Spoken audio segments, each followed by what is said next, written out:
para makatungog mo. Masayahin ka ng tao dito. Okay. Diyan. Picture may sawa pa guys. Okay.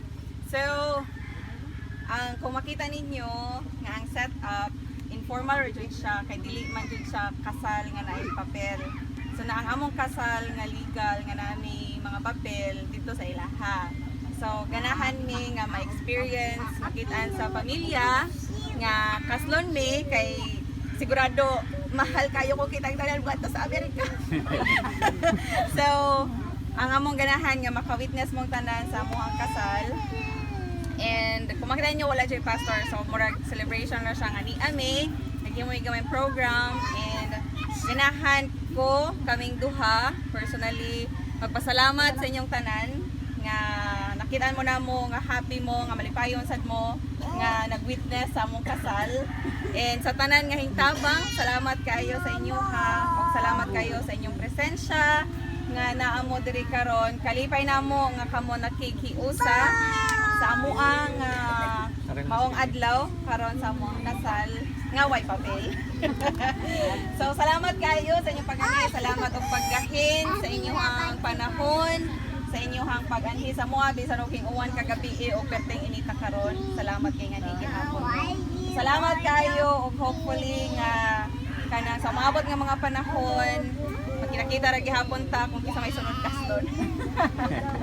O sa kakay ko nung kasal. So mo to siya. Salamat sa inyong time, sa inyong pagngari. Thank you. So siya iyahan ang time karon nga nako na siya istorya sa ginikanan. Make note. Mom and Dad, thank you for allowing me to marry your daughter. I love her very much, and I promise whenever we go off go to the U.S. that I'm gonna take very good care of her, and I'm gonna be there for her, and just whatever trials we face, we're gonna face them together. So thank you very much, and thank you everyone for coming out to the wedding. Thank you, bro. We'll trust you. Paningot to, no?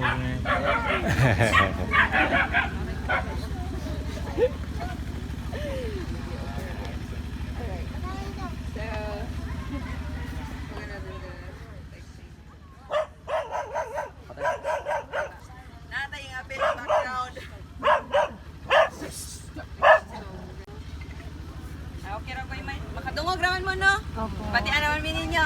Lagi agawaway. Lagi hinay kayo sa tingog. Ayaw sa kuwan.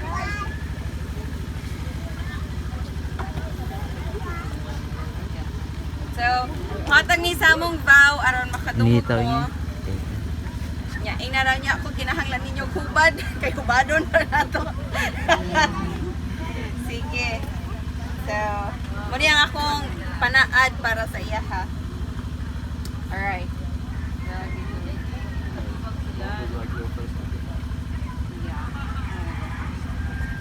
Okay. So, I, Lanie, take you, Jonathan. So, Jonathan, day ang pangalan.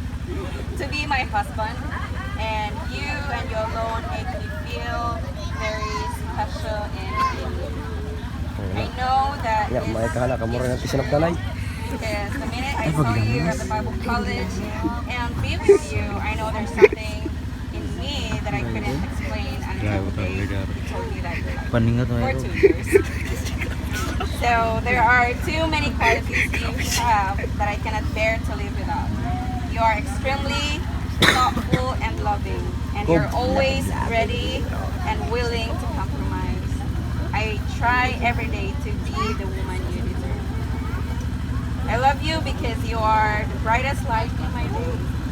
Despite our differences, you choose to see the best in me always. Mga You supi ka are my siguro best ni. friend.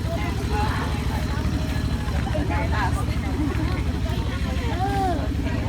May dugo na. Huwag masalapan mo, babe.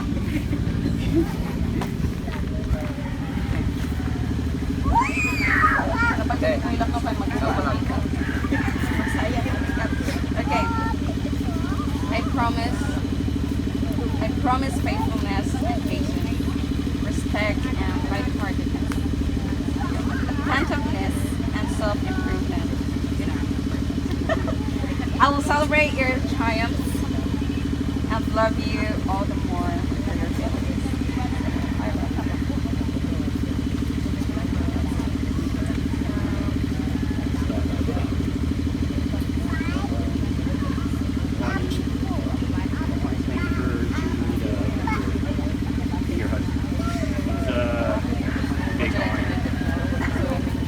Yes, I'll make it louder. I'm sorry. Lanie, thank you for choosing me to be your husband. It's just it's gonna be an honor to be with you every single day of my life. And the first time I met you, it was like one thing I really noticed about you was that you were very like powerful and like independent, like godly woman. First time I got to know you was whenever we worked at the NPR over at the Bible College, and I was a very quiet person, kind of to myself, and you were very talkative. Okay, ba na mo nga nung tabian ko, kapatid daw ko. Yes, Myrna paired us together so you break me out of my shell, and you eventually did break me out of my shell, but it wasn't until like down the a little bit later that you did that. And I remember we talked about it, like our families and just our goals of our lives. And I remember you told me that you were like called to the ministry, like called to your people to minister, and that's why for so long I didn't say anything. Am I speaking loud? That's why I didn't say anything, because I didn't want to stand between you and the Lord. But after I left the Bible college after 2.5 years, we kind of talked on and off, and I wanted to, and I remember we were talking about like if I liked someone in the U.S., and I kind of skipped around the truth that I had a crush on you, and just said I didn't like anyone in the U.S., and you were sharing with me, encouraging me just to tell that person that I liked. Okay, ko niya in fairness. Makadungog ra mo? Kadungog ra niya. You're telling me, encouraging me to tell that person that I liked, share my feelings. But in reality, you were indirectly encouraging me to share with you my feelings. I remember whenever I shared it with you, you didn't really believe me at first. It took a couple of days to kind of sit in, like, what happened that day on Messenger. But I remember I told you that I wanted you to come live with me in the U.S., and that was kind of shocking to tell you. But after a while, we just found out that we just really like balance each other out. You do like a lot of budgeting and stuff like that, and I convince you to have a little bit of fun. We really balance each other out, and I'm just very grateful for that day. I'm grateful that God, worked on us. And things I love about you are just how loyal you are and loving to me, and how you accept me despite my many flaws. You choose to love me unconditionally, and this whole time we have been together, I can't see how I went so long without you. And you truly are my other half. Sorry. And you complete me in more ways than you know. Happy in my life. And you are the woman of my dreams. Alright, so let me get to the promises. here are my promises to you. I promise to hold your hand wherever we go. Oh, you're holding my hand. Yes, I'm holding your hand now. And to love you no matter what we face together. I promise to rub your back at night. And to cook all your favorite meals like pasta and burgers. Promise that in our relationship we're always going to be equal. So I'm not going to elevate myself above you, and I'm going to put you above myself and put our kids above us. And I promise to embrace your family as my own. Promise to be strong, the strongest man I possibly can be, and I want to be that person that you can always rely on. I promise to be always that man to you. I promise to always do my best and to protect and love you with everything I have. I'm so blessed to have you in my life, Lanie, and to have you as my wife. You again are the woman of my dreams, and I'm glad God gave me you. And this day is without a doubt the happiest day of my life.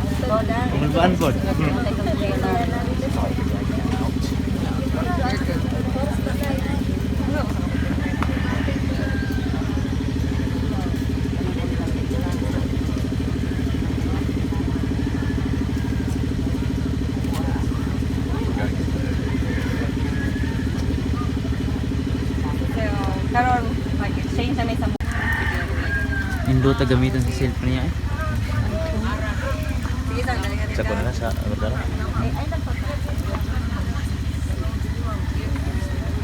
Pabakal man niya. Pabakal no. Ilis ko sa cellphone na. Payap ng tawanan.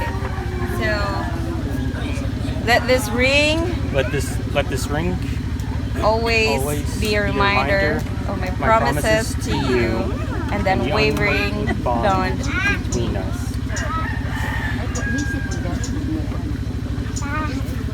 Wala raw kayo na usahay manandito eh. Ito po, surat ng kameraman niya. Pero mo dito lang ka. Lagi sa Salamat. Baka nga ito din.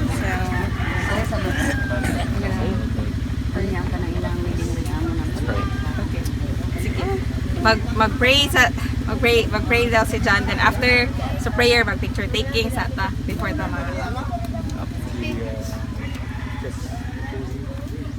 Oh, kiss day sa kuno. I-cheers sa ninyo. Oy. Hingangyo jud siya. Ako na to gilimot-limutan. Iya gak ko gilimot-limutan. Sa ta? Sapa. One more time.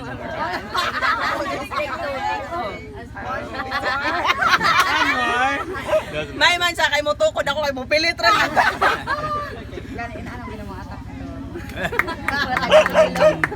Okay.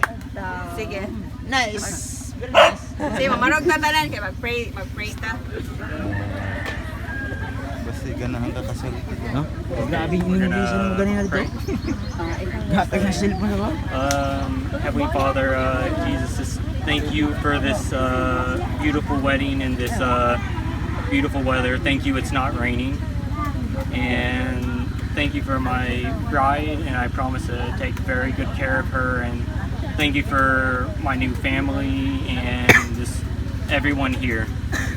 I pray for a good time and for everyone to get a lot to eat. And thank you and for just loving me and loving us all and for giving your life for us. And I also pray for the food, that it would nourish our bodies. And yes, just thank you for everything you've done for us and what you're going to do in the future for every single one of us. We just pray all of this in your name. Amen. Amin. Amo. So mag-picture taking ta. Ato ba on ta sound. Sige. So, sige. Kami sa una.